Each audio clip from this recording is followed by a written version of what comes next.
डस्का में कत्ल होने वाली ज़ारा की ये है खाला और पहली बार मंजर आम पर आई हैं। ये क्या कहती हैं, पहले इनकी गुफ्तगू सुनिए, उसके बाद फिर मैं बताता हूँ। भांजी थी और जो उसकी सास थी वो मेरी बहन थी। ठीक है। उनमें कोई ऐसा इख्तलाफ नहीं था। वैसे कोई लड़ाई झगड़ा ऐसा कोई किसी किस्म का भी कोई मामला नहीं था। पता नहीं कि उसको क्या हुआ, क्या वजह, क्या मसला है। छोटी छोटी बातों पे उन्होंने इतना इशू बना लिया और हमें पैगाम मिला था, हम गए थे, हमने उनसे पूछा था, उसने बोला हमें हमारे साथ कोई लड़ाई नहीं हुई। फिर हमने कहा कि वो कहाँ है, उन्होंने हमें इधर उधर की बातें सुनाई। फिर भी हमने उससे बहुत मिन्नतें की लेकिन वो ना मानी। फिर हमें उसका पुलिस का सहारा लेना पड़ा। ठीक है। फिर उन्होंने पूछा, फिर भी ना मानी। पता नहीं अल्लाह की मर्ज़ी है या उसके लिए कोई अल्लाह की पकड़ है, क्या मसला है। अल्लाह की तरफ से ये अजाब है। उनके घर में कोई ऐसा मसला मसाइल नहीं था जिस पर उन्होंने इतना दर्दनाक तशद्दुद बच्ची पे किया है। अच्छा, बच्चे की लाश जो है वो टुकड़ों में मिली है, वो ऐसे बेदर्दी से कत्ल किया गया, तो आप क्या अपील करते हैं वज़ीर आला पंजाब से? हम ये अपील करते हैं कि जैसे मेरी बेटी को उन्होंने ऐसे टुकड़ों में किया है, उन्हें भी उससे भी ज़्यादा टुकड़े किए जाए, किसी को ना छोड़ा जाए। मुझे ये नहीं कि वो मेरी बहन है, वो मेरी भांजी है। मेरे लिए सबसे अफजल मेरी भांजी थी, वो मेरी जान थी। लेकिन मैं अपनी बहन की बहुत एहतराम इज़्ज़त करती थी। मेरी बहन ऐसी नहीं थी। तो वो मेरी जो भांजी दूसरी उनकी बेटियां हैं, उन्होंने पता नहीं उनको क्या किया है जिसकी वजह से उसने मेरी भांजी के साथ ये किया। अच्छा, मारने वाली आपकी क्या लगती है और जो मर गई है ज़ारा, वो आपकी क्या लगती है? ज़ारा भी मेरी भांजी है, वो मेरी छोटी बहन की बेटी थी। और जिन्होंने मारा है वो मेरी बड़ी बहन है और उनकी बेटियां। जी, आपने ज़ारा और कदीर की खाला की बातें सुनी। ये ज़ारा की भी खाला है और कदीर की भी खाला है, यानी तीसरी बहन है इनकी वालदा की। तो उसने भी ये मुतालबा किया है कि जैसे मेरी एक बहन ने दूसरी बहन की बेटी के साथ किया है, मेरी बहन के साथ भी वैसा सलूक किया जाए, उतने ही ज़्यादा उसके भी जिस्म के टोटे किए जाएं।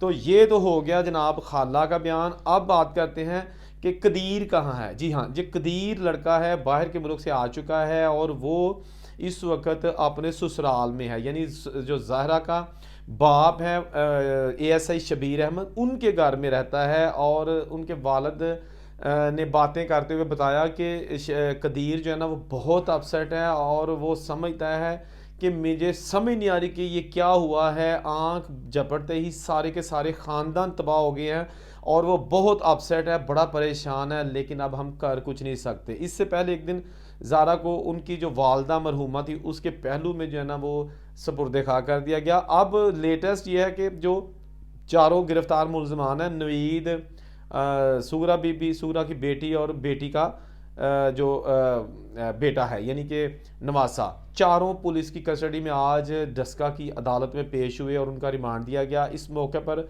पुलिस भी बहुत ज़्यादा थी, जबकि जो आम लोग थे वो भी इन मकरूह शख्सियात के चेहरे देखने के लिए वहाँ पहुँचे हुए थे, जिन्होंने इंसानियत की तमाम हदें पार करते हुए एक ऐसा घिनौना काम किया जिसकी तारीख में मिसाल नहीं मिलती। और यहाँ आपको ये भी बता दूं कि जो पुलिस है वो इस वक्त हर पीस के फ्रांसिक रिपोर्ट की जो है ना वो वेट कर रही है, इंतज़ार कर रही है ताकि मज़ीद हक़ाइक़ सामने आ सके। इसके साथ साथ बहुत सारी जो दूसरी ख़बरें भी अभी सामने आई हैं कि जी ज़ारा की जो सास सुगरा है, जो ज़ालिम तरीन औरत इस वक्त डिक्लेयर की जा चुकी है, वो जनाब जादू टूने की माहिर थी, बहुत यकीन रखती थी और लोगों को भी जो है ना वो इस तरह के तावीज़ धागे करके देती थी।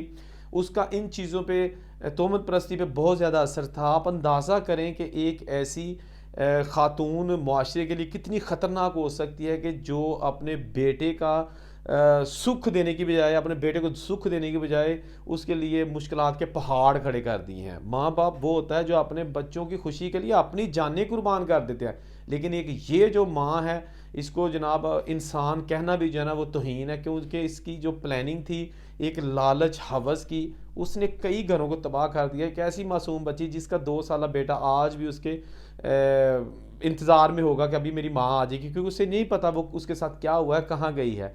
और एक और बच्चे की वो माँ बनने वाली थी। तो ये सारी चीज़ें जो है ना इंसानियत को हिला के रख देने वाली चीज़ें हैं। और इसके साथ साथ आप अंदाज़ा करें कि ये जो नवीद नामी लड़का है जो लाहौर से इनका दूर का रिश्तेदार था, वो आया इस काम के लिए, उसे भी ज़रा ख्याल तक ना आया कि भाई ये मुझसे क्या कम करवा रहे हैं। इवन कि आप उसकी दीदा दलील देखें कि 10,000 रुपया बताया जाता है, उसको ऑफ़र किया गया कि 10,000 रुपया ले लो और आ जाओ, और 10,000 में आप देखें कि उसने एक ऐसा काम कर दिया कि जो आपके रोंकड़े खड़े कर देगा, जो इंसानियत को हिला के रख देता है। कैसी कैसे दरिंदा सिफ्त इंसान इस दुनिया में पाए जा रहे हैं।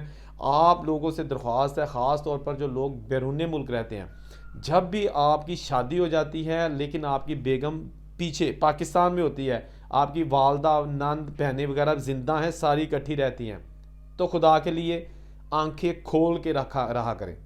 ये ना कहा करें कि नहीं सानू नहीं इन्हां चीज़ों की टेंशन, अम्मा जाने ते बुढ़ी जाने, मैं नहीं कदी इन्हां कम्मां 'च टंग अड़ाई। ना ना ना ना, तुहानू टंग अड़ानी पैनी है। इससे पहले कि देर हो जाए, इससे पहले ख़ानदान तबाह हो जाए, इससे पहले कि वो दिन आ जाए कि जब आपको पता ही ना चले कि मैंने जाना कहाँ है, मैंने रहना कहाँ है, मैंने करना क्या है, मेरा पाकिस्तान में रह कौन गया है।